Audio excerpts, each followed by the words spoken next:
I'm here with you. I enjoy doing nothing but to drink the wine of pleasure. I seldom boast much. Nobody cares.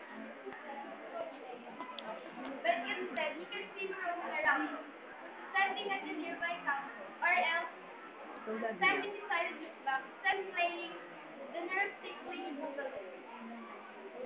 Those are the reasons why people you branded me delinquent, juvenile delinquent. My parents ignored me. My teachers sneered at me. My friends, they neglected me. One night, I asked my mother to teach me how to appreciate the values in life. Did you hear what she told me? Stop flattering me. Can't you see? I have just stuck for my misconception. Some other time, my son. I turned to my father. But what a wonderful thing, sir. Child, here's the gadget back. Get it and enjoy it. Go and ask your teacher that question.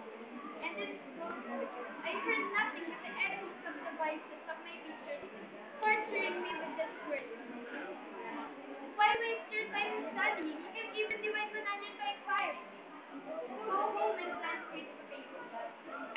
I may have the look of Audrey Hepburn.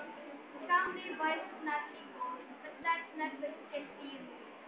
Here's the young girl who needs counsel to enlighten her way and guidance to strengthen her life. Into contentment. Honorable judge, friends, and teachers, this the girl whom you commended as juvenile delinquent? Okay. Next.